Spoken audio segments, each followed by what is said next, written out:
istri ana terkena luka kutu air yang parah. Sudah lama setiap kali wudhu justru malah menimbulkan sakit yang baru.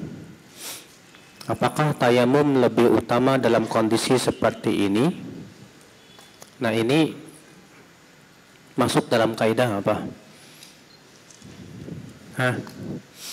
Al-masyaqqah tajlibut taisir.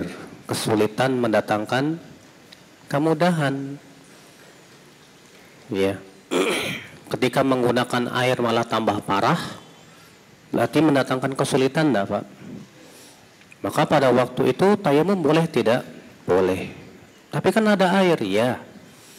Walaupun ada air, tapi ia dihukumi orang yang tidak bisa menggunakan air. Ya. Makanya kata para ulama, orang yang tidak mendapatkan air itu ada dua macam. Ada yang tidak mendapatkan air sama sekali, ada yang ada air tapi tidak bisa menggunakannya. Maka ia dihukumi tidak mendapatkan. Ya. Maka di saat seperti ini boleh tayamum, boleh, enggak masalah. Ya, kalau memang kalau dia menggunakan air malah tambah parah penyakitnya. Mohon penjelasan batasan adat istiadat sebagai sunnah. Akhi, ini pertanyaan bagus sekali. Adat istiadat boleh diamalkan. Kapan boleh bisa jadikan patokan dalam Islam dan syariat? Ada beberapa syarat yang harus terpenuhi. Kapan adat istiadat boleh dipakai? Ya. Apa itu yang pertama? Ketika tidak ada patokannya dalam syariat. Ketika tidak ada patokan dalam syariat, maka patokannya bisa dikembalikan kepada adat. Ini syarat yang keberapa? Pertama. Misal, Allah berfirman, "Wa bil walidaini ihsana." Dan hendaklah berbuat ihsan kepada kedua orang tua. Allah tidak menyebutkan bagaimana perbuatan ihsan patokan-patokannya. Tidak. Maka dikembalikan kepada adat istiadat yang menurut adat itu termasuk berbakti kepada orang tua, maka masuk dalam ayat tersebut. Ya. Ini syarat yang pertama, Pak. Apa syarat yang pertama, Pak? Adat boleh digunakan di saat tidak ada patokannya dalam syariat. Kalau ada patokan dalam syariat, maka adat minggir. Contoh, sholat, tata caranya sudah dijelaskan kan? Patokan-patokannya, batasan-batasannya sudah dijelaskan oleh syariat, jelas. Enggak, pada waktu itu adat enggak boleh berbicara. Iya. Contoh lagi yang tidak ada patokan dalam syariat apa, Pak? Allah menyuruh kita untuk menutup aurat. Ya tidak. Tapi Allah tidak pernah menyebutkan tentang bentuk bajunya kayak gimana, tentang bagaimana. Tidak. Misalnya bajunya harus gamis, ada nggak ayatnya? Nggak ada. Maka karena tidak ada patokannya, dikembalikan kepada adat, nggak apa-apa. Iya. Ini syarat yang pertama. Syarat yang kedua, adat tersebut tidak bertabrakan dengan syariat. Adat tersebut tidak bertabrakan dengan syariat.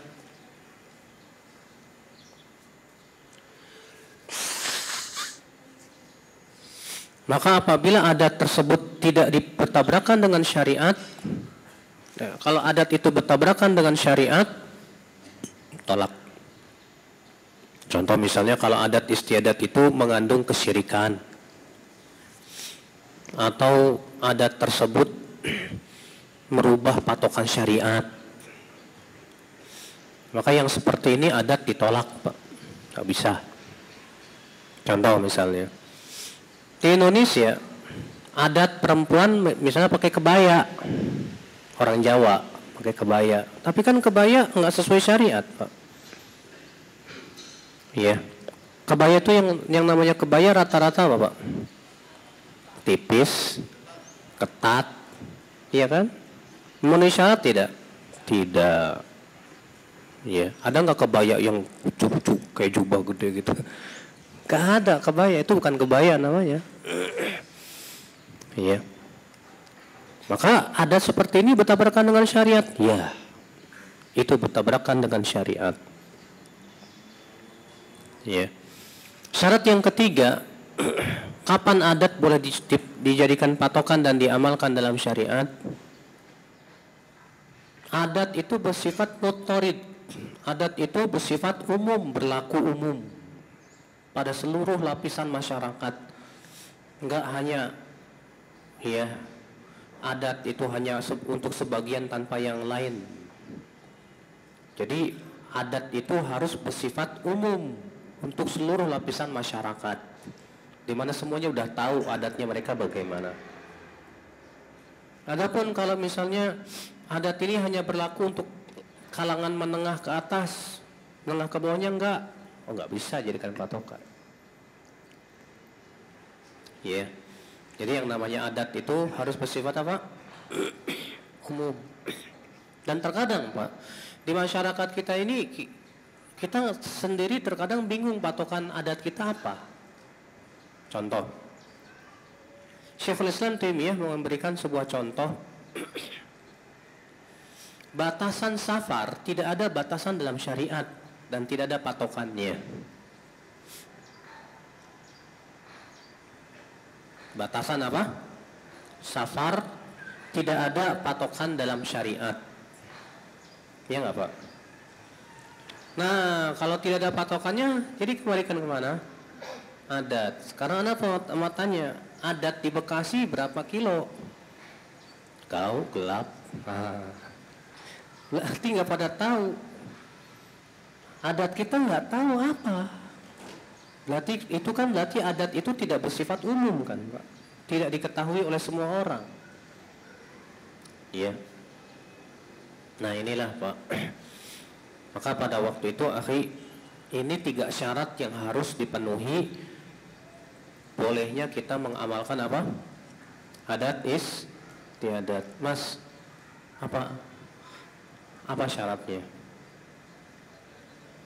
Masya Allah. Yang pertama, ketika tidak ada patokannya dalam syariat. Yang kedua, tidak bertabrakan dengan syariat. Yang ketiga, betul. Adat itu berlaku umum. Maksudnya berlaku umum gini apa? Berlaku untuk seluruh lapisan masyarakat dan mereka mengetahuinya. Kalau terpenuhi 3 syarat ini, boleh diamalkan adat. Kalau tidak terpenuhi, salah satunya tidak terpenuhi, tidak boleh.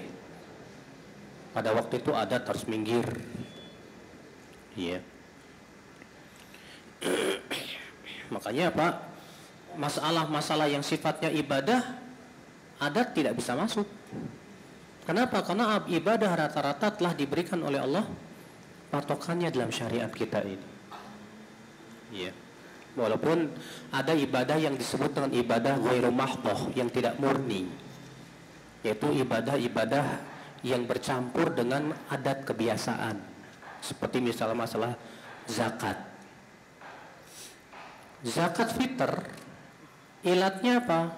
Karena itu muqtad. Muqtad itu apa? Makanan pokok. Sedangkan makanan pokok kan berbeda-beda.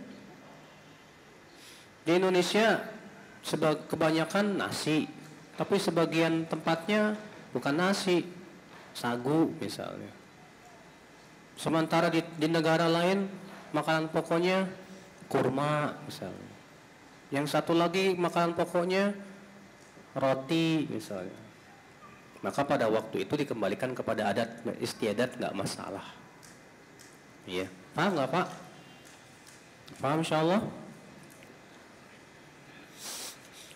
Saya bekerja di bank konvensional, Masya Allah, dengan jabatan yang strategis.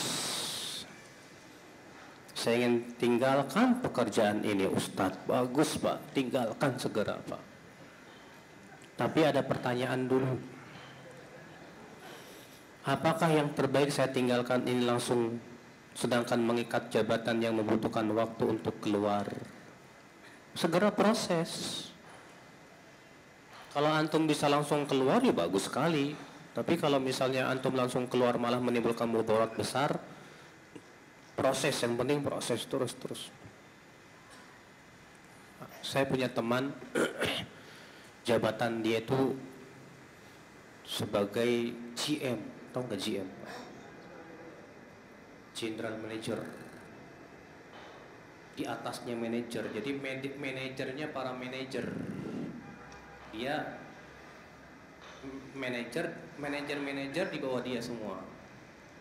Dia GM-nya, General Managernya, Pak. Dan tahu sendiri, Pak, yang namanya General Manager di bank gajinya, wah, jangan tanya, Pak. Pas dia mulai ngaji, dengerin kerja di bank haram. Gimana ini? Makanya dia ngomong sama istrinya, mah, gimana nih mah, ternyata kerjaan kita haram. Udahlah Pak, keluar aja Pak. Ya, nggak masalah kita dapat gaji dikit, yang penting halal. Subhanallah Pak, dia langsung keluar tanpa pesangon, langsung tanpa basa-basi dulu keluar, tanpa pesangon. Ya, akhirnya apa yang terjadi? Dia coba cari kerjaan. Kebetulan dulu sebelum kerja di bank dia pernah jadi kontraktor. Balik lagi jadi kontraktor. Dia cerita, aduh berat di awal-awal. Dulu itu saya fasilitas serba ada, gaji besar, semuanya enak. Sekarang penghasilan sebulan cuma 2 juta. Pusing saya benar. Saya bilang sabar Pak. Insya Allah Allah gantikan dengan yang lebih baik kok. Insya Allah. Iya, asal tujuan kita akhirat dan mengharapkan di sisi apa yang Allah yang halal dan ridho Allah, mudah insya Allah. Alhamdulillah Allah berikan kemudahan demi kemudahan dalam usahanya. Ini dari itulah ya akhi, ya.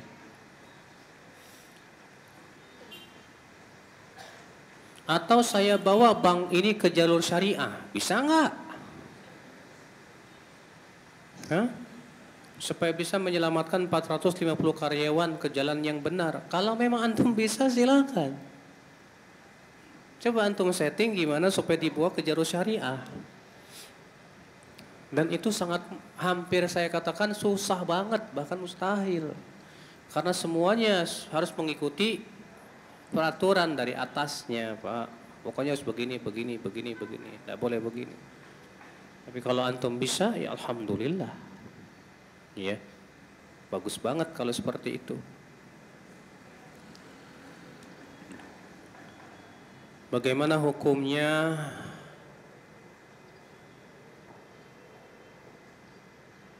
apa ini? Usaha paper set, nggak ngerti apa sih paper set?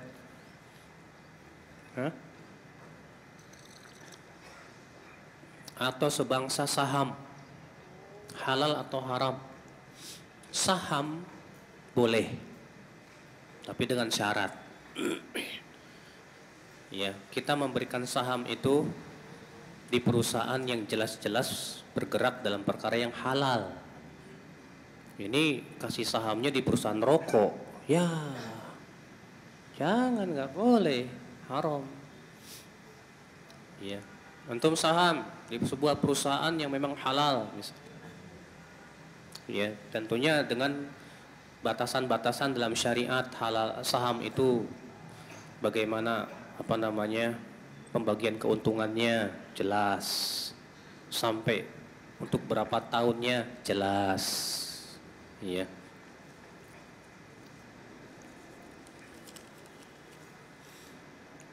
Saya menunaikan haji bersama tante saya tahun 2014, yang waktu itu tante saya berumur 60 tahun. Sedangkan istri menunaikan haji tahun 2016 bersama orang tua istri yang sudah janda. Tanya gimana haji istri saya tanpa saya sebagai suami. Saya tidak bisa mundur karena menemani tante yang diperlukan saya karena mempunyai penyakit jantung. apakah haji istri saya sah? Sah. Ini udah berlalu kayaknya Pak ya. Kalau pertanyaannya udah berlalu, udah haji, ya udah saya katakan sah. Kalau antum nanyanya sebelum haji, ana bilang nggak boleh karena tanpa mahram namanya itu. Karena yang namanya mahram itu syaratnya harus laki-laki, nggak boleh perempuan. Tapi ini sudah berlalu masalahnya dan sudah haji. Maka karena ketidaktahuan dimaafkan insyaallah oleh Allah Subhanahu wa taala.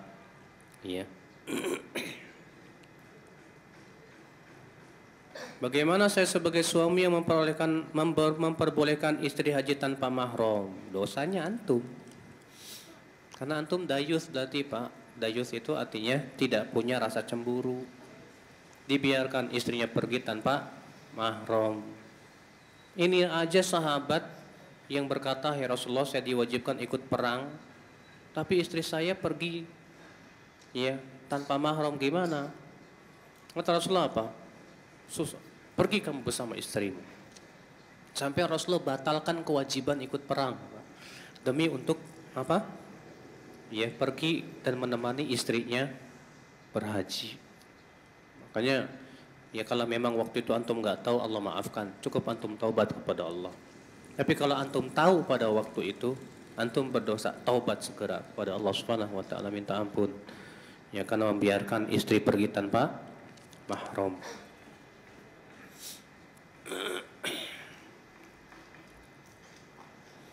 Bagaimana jika tetap kajian kita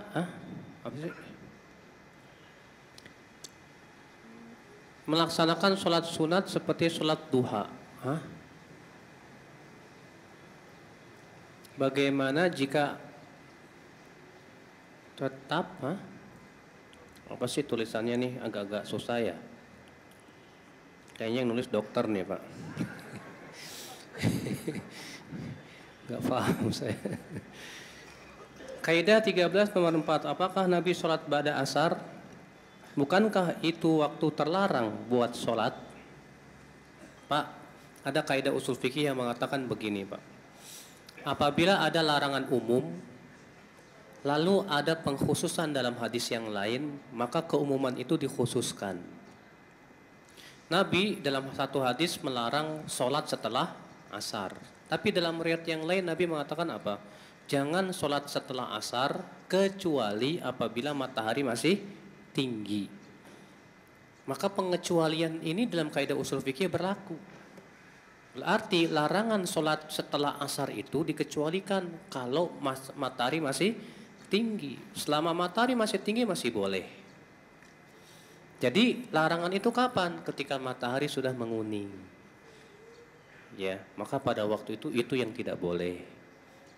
Nah itu Pak, ya. Makanya kan Aisyah mengatakan, aku tidak pernah melihat Nabi meninggalkan sholat 2 rakaat setelah asar, kata Aisyah. Di rumahnya. Itu dalam Sahih Bukhari loh Pak. Yang ngomong Aisyah lagi. Aisyah ini istri Nabi yang paling tahu tentang ya sholat sunnahnya Nabi Shallallahu Alaihi Wasallam. Aisyah mengatakan, aku tidak pernah melihat Rasulullah meninggalkan 2 rakaat setelah asar di rumahnya. Nah, gimana dong? Kita katakan atas dasar tadi kita sudah sebutkan tidak bertabrakan. Karena larangan sholat setelah asar itu apabila matahari sudah menguning. Adapun kalau matahari masih tinggi, boleh, silahkan. Tidak apa-apa.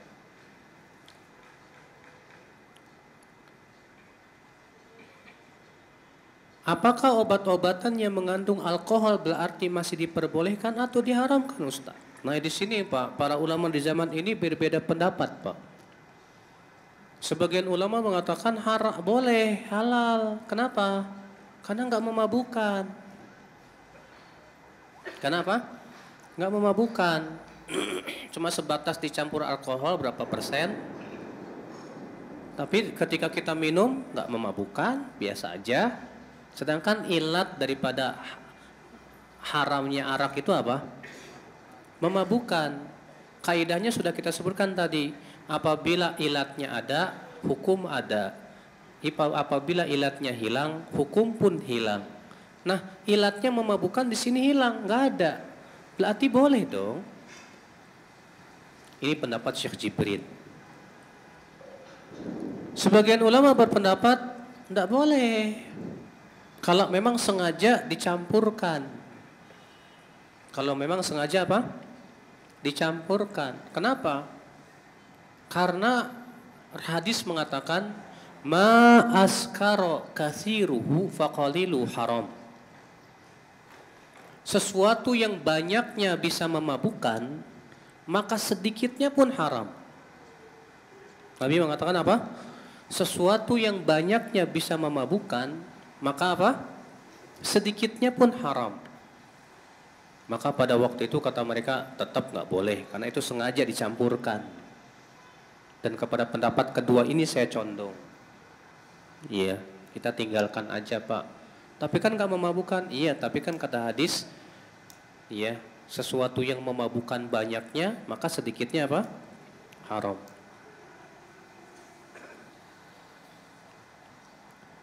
Ustadz, jika saya memiliki cukup tabungan uang untuk menyetor haji, tetapi karena antrian haji sekarang sangat lama, maka rencana saya memakainya untuk umrah dulu. Apakah saya sudah tidak sesuai dengan kaidah fikih mendahulukan yang wajib? Ya gimana lagi? Masalahnya kan untuk melaksanakan haji secepatnya nggak bisa. Kenapa? Karena pemerintah kita sudah memberikan aturan daftar tahun segini, hajinya tahun sekian gitu kan. Nggak bisa langsung cepatnya gitu kan. Kecuali ada travel ONH Plus biasanya boleh Pak. Kalau travel ONH Plus biasanya bisa cepat gitu. Nah, kalau memang antum sudah cukup dengan ONH Plus ya, maka silakan, bagus. Tapi uangnya nggak cukup Ustadz kalau buat ONH Plus. Ya udah daftar aja. Berarti misalnya baru haji tahun 2021 misalnya. Kalau gitu uang yang ada saya mau umroh dulu, bagus, silahkan. Umroh aja dulu. Iya.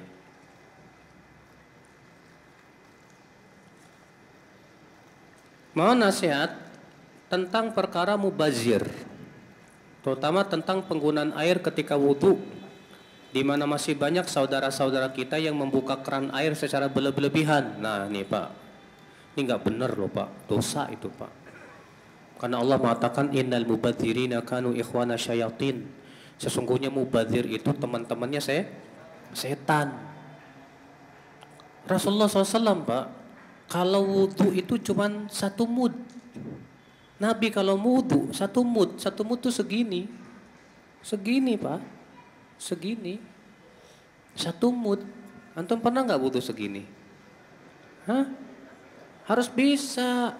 Rasul aja bisa, masa kita nggak bisa? Ya. Jangan ketika kita wudhu dibuka keran keras-keras, gitu. Haram ini hukumnya Pak. Ya, ini sudah melampaui batas ini. Ya, wajib, tidak boleh berlebihan, tidak boleh mubadzir. Nabi mengatakan iyyak wal israfit tuhur wa in kunta ala nahrin jarin. Jauhi berlebihan memakai air ketika bersuci, walaupun kamu berada di sungai yang mengalir. Walaupun di sungai, kata Rasulullah, nggak boleh. Iya. Ustadz, apa hukum makanan yang tidak ada sertifikat halal MUI? Apakah status makanan tersebut syubhat? Tergantung Pak. Kalau perusahaan itu besar, terkenal, paham nggak Pak? Perusahaan itu besar, terkenal, ya. Tapi kok dia nggak mau mengurus apa? Status kehalalan MUI. Padahal itu sangat berpengaruh kepada penjualan dan yang lainnya. Tapi tetap aja nggak mau. Ini ada korinah yang menunjukkan ada sesuatu itu. Kok nggak mau ngurus gitu loh kan? Dia kan perusahaannya besar, terkenal lagi. Kenapa nggak mau ngurus? Itu biasanya ada sesuatunya Pak. Tapi kalau cuma warteg di pinggir jalan, Nggak mungkin lah datang ke MUI, Pak. Ya, susah. Maka pada waktu itu ya kalau di warteg kita lihat dia muslim pakai peci atau dia muslim, ya udah kita hukumnya seorang muslim. Ada Rasulullah dikirimi hadiah dari orang-orang yang baru masuk Islam. Ya, hadiah itu berupa daging. Kata Aisyah, ya Rasulullah, telah datang kepada kita daging dari suatu kaum yang mereka itu baru masuk Islam. Dan kita tidak tahu apakah mereka membaca bismillah atau tidak. Apa kata Rasulullah? Makan saja dan baca bismillah. Kenapa? Karena ini statusnya untuk muslim. Masih diragukan apakah mereka baca bismillah atau tidak. Sedangkan muslim itu pada asalnya sembelihannya halal. Ya enggak? Maka kita kembalikan kepada hukum asal. Hukum asalnya halal. Dah, makan aja bismillah. Iya enggak, Pak? Tapi kalau ada qarinah yang kuat yang membuat kita syubhat, ada indikator yang membuat kita ragu, tinggalkan. Iya.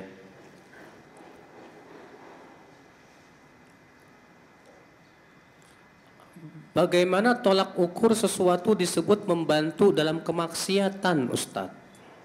Artinya kalau kita melakukan ya perbuatan tersebut menyebabkan kemaksiatan semakin besar. Ya. Contoh misalnya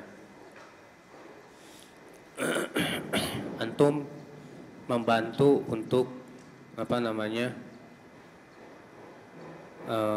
mengucapkan selamat hari besar orang non muslim. Selamat ya. Sehingga dengan ucapan selamat itu ya, apa yang terjadi? Orang akan menganggap oh ya, sah-sah aja, boleh-boleh aja.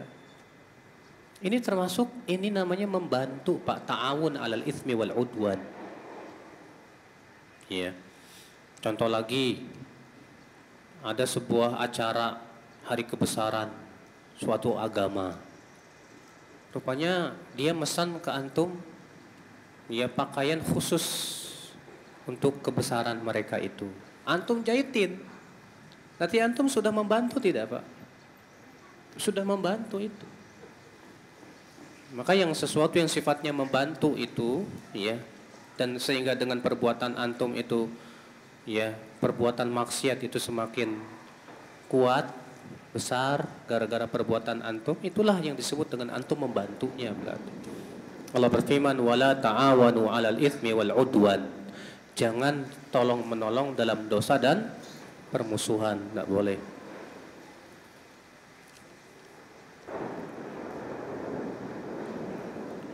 Kalau orang tua menyuruh merapikan jenggot, kadang saya menuruti Ustadz. Karena saya pikir berbakti kepada orang tua itu lebih utama dong dibandingkan memanjangkan jenggot. Kan ada hadisnya, Pak. Tidak boleh menaati makhluk untuk memaksiati Allah. Kalau itu maksiat tetap tidak boleh ditaati. Iya. Kalau itu maksiat jangan ditaati, bilang maaf Pak. Saya selama ini selalu bakti kok sama mama papa. Tapi kalau mama papa mau menyuruh saya untuk memaksiati Allah dan Rasulnya, saya nggak berani. Tetaplah istiqomah, sabar. Iya. Pekerjaan saya wartawan, Ustadz tuh hati-hati wartawan tuh ya. Jangan sampai bikin isu-isu berita-berita bohong loh. Iya. Karena disebutkan dalam hadis Rasulullah SAW melihat ada orang yang mulutnya disobek sampai ke tengkuknya itu. Sobek. Ketika ditanya siapa dia, kata para malaikat, itu orang yang keluar dari rumahnya menyebar isu kedustaan sampai tersebar kemana-mana. Nah ini biasanya kerjaan wartawan kayak gitu, Pak. Iya. Maka kalau antum wartawan hati-hati, jangan sampai menebar kedustaan. Jangan sampai menebar isu. Ya. Pertanyaannya, di Jakarta saya sering keluar kota. Pertanyaan saya, apakah uang yang saya dikasih sama instansi atau kantor tersebut halal saya terima? Padahal saya tidak meminta, tapi dikasih. Maksudnya Bapak dikasih sama kantor apa ya? Hah?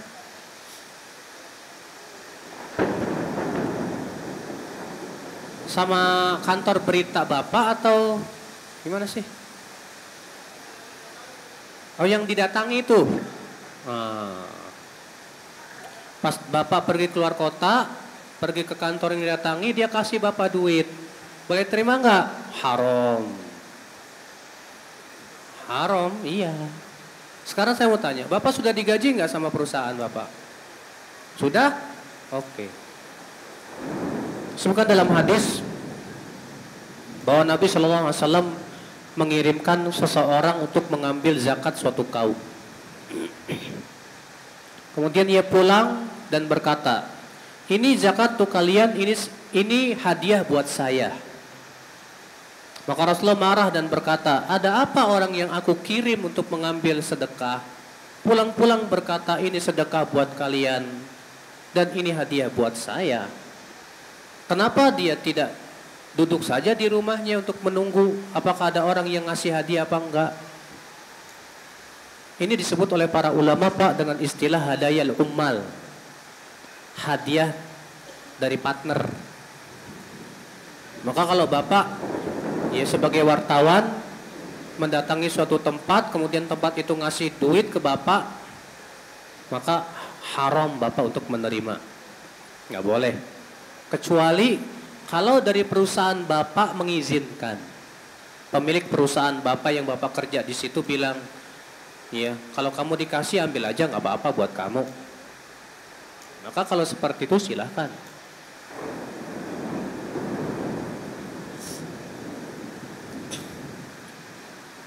Bagaimana kaidah tentang permasalahan isbal dan mencukur jenggot dengan dalil yang saling berlawanan? Sebetulnya Pak, dalil itu tidak berlawanan sih Pak. Contoh masalah isbal ya Pak. Ada orang yang mengatakan isbal boleh kalau tidak sombong. Ada tidak yang berpendapat seperti itu? Selama tidak sombong boleh, nggak apa-apa. Dalilnya perbuatan Abu Bakar. Abu Bakar berkata, ya Rasulullah, sarung saya ini suka melorot ke bawah, tapi saya berusaha untuk menaikkannya. Kata Rasulullah, hai Abu Bakar, kamu tidak melakukan itu karena sombong. Sehingga kata mereka itu menunjukkan kalau nggak sombong boleh. Tapi Pak, kita penting untuk memahami dulu makna tidak sombong dalam hadis itu. Pertama, dalam riwayat Abu Daud disebutkan Nabi mengatakan, iyyak wal isbal fa innal isbal minal makhilah. Jauhi oleh kamu isbal karena isbal itu sendiri sudah termasuk sombongan. Kedua, Nabi mengingkari sebagian sahabat yang isbal padahal tidak sombong. Di antaranya hadis bahwa Rasulullah SAW melihat seorang sahabat yang pakaiannya terseret ke tanah, dikejar oleh Nabi. Lalu Nabi bersabda, irfa saubak wattaqillah. Angkat baju kainmu, bertakwa kamu kepada Allah. Apa kata orang ini? Hai Rasulullah, sesungguhnya betisku ini kurus banget dan dengkul saya ini beradu kalau jalan. Saya malu kelihatan. Apa kata Rasulullah? Angkat kainmu karena sesungguhnya ciptaan Allah itu semuanya bagus. Ternyata orang ini ketika isbal bukan karena sombong, tapi karena malu. Aibnya terlihat, cacatnya terlihat. Tapi Nabi tetap menyuruh dia untuk mengangkat. Maka dari itu Pak, sebagian ulama seperti Abu Bakar Ibn Arabi dan yang lainnya yang mengatakan makna sombong dalam hadis Abu Bakar itu artinya sengaja dilorotin. Kenapa? Karena Abu Bakar itu tidak sengaja melorotkan. Abu Bakar berkata, hai Rasulullah, kain saya ini melorot. tapi saya berusaha untuk. Sekarang beda nggak Pak dengan orang yang sengaja dilorotin? Beda dong. Nah sebetulnya Pak, kalau kita perhatikan dalil itu tidak bertabrakan, justru saling memberikan penjelasan satu sama lainnya. Iya. Mencukur jenggot banyak larangannya, tapi ada dalil yang mengisyaratkan untuk merapikannya. Pak, kaidah usul mengatakan dalil yang mengkhususkan kalau dhaif tidak bisa mengkhususkan. Jadi syarat dalil itu mengkhususkan kalau hadisnya sahih.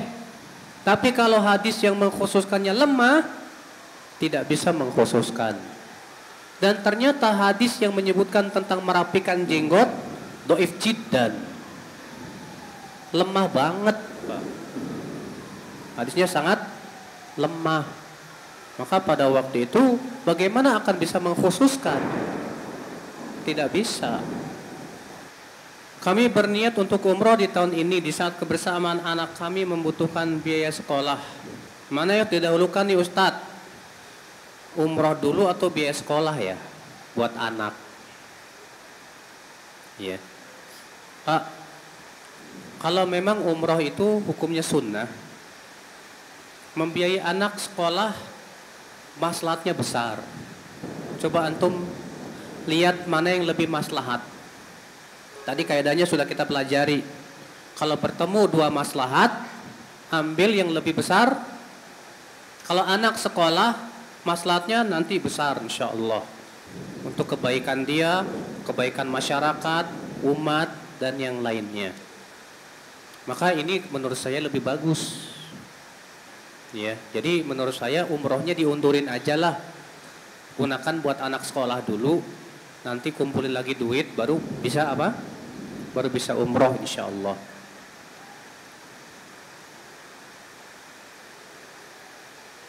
Saya seorang perawat dan saya terkadang merawat pasien wanita juga. Hukumnya apa Ustadz? Jika saya menyentuh bukan mahram karena merawat. Ini kaidahnya apa Pak? Hah? Yang haram ada dua. Masih ingat gak tadi? Yang haram ada dua. Yang diharamkan zatnya dan diharamkan karena menjerumuskan. Yang diharamkan zatnya boleh kapan? Ketika darurat. Yang haram menjerumuskan boleh kapan? Ketika dibutuhkan. Baik. Menyentuh wanita yang bukan mahram haramnya dari jenis yang mana? Menjerumuskan. Ketika dibutuhkan boleh enggak? Boleh. Di zaman Rasulullah ada tidak sahabiat yang ikut perang yang mereka tugasnya merawat orang yang luka-luka? Ada, dan otomatis terjadi sentuhan. Tapi karena itu dibutuhkan, gimana lagi? Asal jangan dinikmati. Si perawatnya, pasiennya kebetulan perempuan cantik. Halo, kesempatan, modus. Iya. Hati-hati aja. Innamal a'malu binniyat nantinya. Tergantung niatnya apa. Ada orang ngaku Islam. Ada orang ngaku Islam tapi tidak percaya dengan hadis Nabi. Hanya Al-Quran saja katanya. Kasihan nih Pak. Kalau antum punya saudara yang tidak percaya hadis, percayanya Al-Quran, bilang ke dia, kamu sholatnya gimana? Kamu cara sholatnya gimana? Sholat zuhur berapa rakaat? Tata cara sholat dari takbiratul ihram sampai salam, apa ada dalam Al-Quran? Tidak ada dalam Al-Quran kan? Maka dari itu akhi, orang yang menolak Al-Quran sebetulnya ingin menolak Islam. Orang yang menolak hadis sebetulnya ingin menolak Al-Quran. Orang yang menolak hadis sebetulnya ingin menolak apa? Al-Quran. Karena Al-Quran itu penjelasan dan perinciannya adanya di mana? Di hadis. Zakat, sholat, puasa, haji, bahkan semua hukum-hukum Islam adanya di mana? Di hadis. Yang kedua kita katakan hadis termasuk wahyu tidak? Wahyu. Sementara Allah mengatakan inna nahnu nazzalna dzikra wa inna lahu lahafizun. Sesungguhnya kami yang telah menurunkan adzikr. Adzikr dalam ayat ini masuk padanya hadis. Sebagaimana Allah berfirman wa anzalna ilaika dzikra litubayyana lin-nasi ma nuzila ilaihim. Dan kami turunkan kepada engkau hai Muhammad adzikr agar kamu menjelaskan kepada mereka apa yang diturunkan kepada mereka tersebut. Maka dari itulah sebagaimana Allah menjaga Al-Qur'an, Allah pun menjaga hadis Nabi sallallahu alaihi wasallam. Yang ketiga kita katakan Nabi sudah mengabarkan akan ada orang yang menolak hadis. Ternyata Nabi sudah mengabarkan, Pak. Dalam hadis riwayat Muslim, dalam muqaddimah sahihnya, riwayat Tirmidzi juga, di antaranya riwayat Tirmidzi Nabi mengatakan, ya, yushiku an yajlisa rajul ala arikati au kama qala. Hampir-hampir nanti akan ada orang yang duduk di atas dipannya. Ketika datang kepadanya hadisku, dia berkata, tinggalkan ini, cukup Al-Quran saja. Bayangkan, Nabi sudah mengabarkan, Pak, akan adanya orang yang menolak apa? Hadis. Lalu Nabi bersabda, ala inni utitul Quran wa mithluhu ma'ah. Ketahuilah, aku diberikan oleh Allah Al-Quran dan yang sama dengan Al-Quran bersamanya. Iya. Apakah ada adab dalam kaidah-kaidah fikih tentang cara mentahdzir? Tahdzir maksudnya apa sih? Mentahdzir orang gitu, awas si fulan sesat. Ya. Ada kaidah usul fikihnya ada, Pak. Di antaranya apa? Kaidah yang sudah kita sebutkan. Kalau bertemu maslahat dan mudarat, maka sikap kita gimana? Apabila bertemu maslahat dengan mudarat, sikap kita gimana, Pak? Lihat mana yang paling besar. Bila yang paling besar maslahatnya, disyariatkan. Bila lebih besar mudaratnya, ditinggalkan. Tahdzir pun begitu. Kalau tahdzir itu malah memberikan maslahat banyak, orang-orang bisa selamat, silahkan. Tapi kalau tahdzir malah mudaratnya lebih banyak, ya, orang-orang malah penasaran sama dia, maka nggak boleh. Ustadz, saya kalau di rumah sholat pakai daster, terus pakai mukena. Daster saya ada gambar kartun mirip orang. Kartun milik orang kayak gimana nih? Ya. Jadi gimana dong? Yang lebih baik dasternya diganti aja. Masa nggak ada lagi daster yang lain? Ya.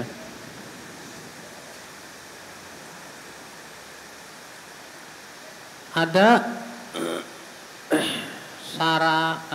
saran ukti ingin menikah dengan seorang akhi. Ukti itu artinya saudariku, akhi itu saudaraku. Jadi kalau secara bahasa Arab perempuan itu apa? Akhwat juga saudara-saudara, gitu. Saudari-saudari. Ya. Akhwat itu jamak. Ada akhwat mau menikah sama ikhwan, berarti kan perempuan banyak sama laki-laki banyak. Memang terkadang kita penggunaannya masih banyak ini rancu, Pak. Kadang kita manggil satu orang antum, padahal yang benar anta. Ya. Buktinya para sahabat aja kepada Rasulullah apa? Wala anta ya Rasulullah. dan tidak juga anta ya Rasulullah. Tetap kepada Rasulullah anta. Makanya bagusnya sih ya anta aja, nggak usah antum. Kalau antum tuh buat orang banyak, Pak. Jama. Kalau buat satu orang apa? Anta. Iya.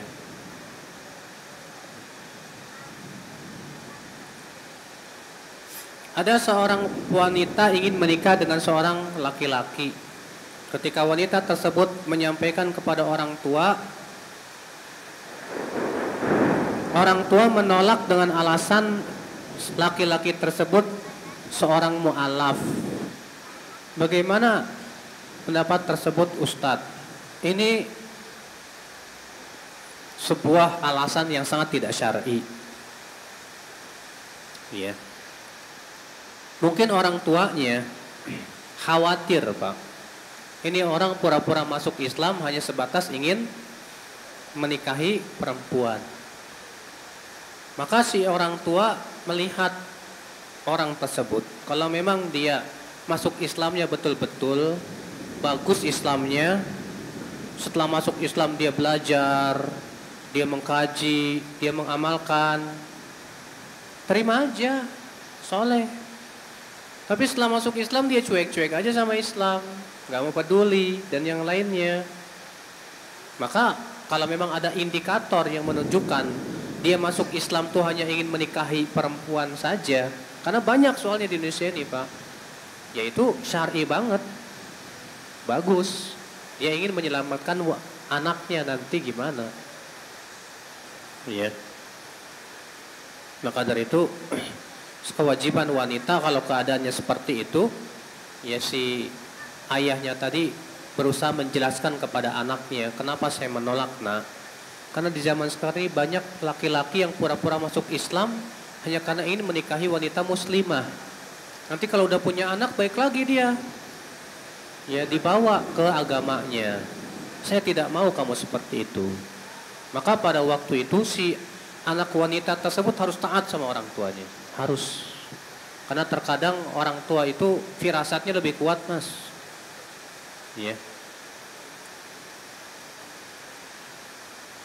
Apa bedanya kaidah dan dobit? Kaidah itu lebih umum dibandingkan dobit. Dobit itu lebih terbatas pada permasalahan tertentu saja. Sedangkan kaidah itu masuk padanya masalah-masalah, ya, yang lumayan banyak.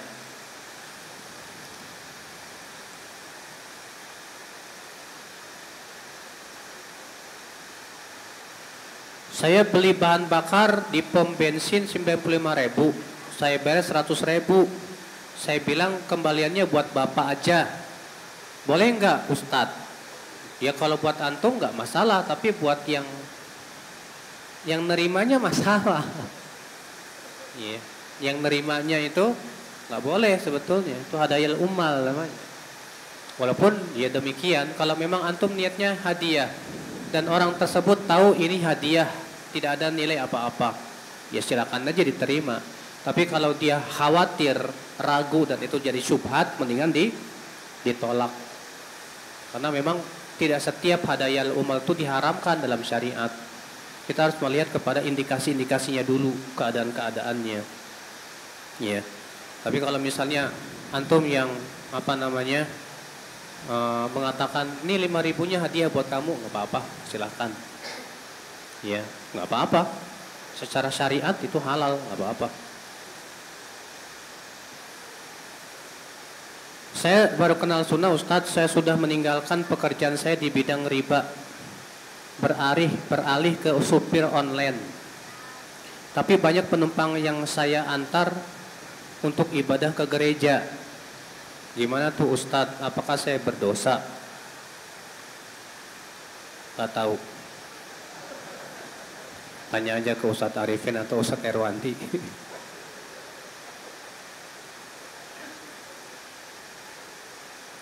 Jika saya sedang sholat wajib atau sunnah dan ada yang mengucapkan salam, bagaimana saya bersikap? Menjawabnya, karena yang saya tahu menjawab salam itu wajib. Ya, jawab. Tapi menjawabnya jangan pakai ucapan. Sebab kalau antum assalamualaikum, antum lagi sholat, waalaikumsalam, batal. Cara jawabnya begini, hadis riwayat Muslim. Bahwa Rasulullah sedang sholat di Masjid Kuba. Tiba-tiba para sahabat datang masuk dan mengucapkan salam, Assalamualaikum. Maka Rasulullah jawab begini. Ya. Rasulullah menjawabnya begini, Pak. Nih lihat, nih, cara menjawabnya begini nih. Lihat nggak? Ya. Jadi telapak tangannya itu telapak tangannya ke bawah, punggungnya ke atas begini. Jadi kita menjawab salam dalam sholat itu caranya begini. Assalamualaikum. Datang lagi, Assalamualaikum. Ya. Orang yang nggak ngerti, Assalamualaikum. Ente ngapain sih gini-gini?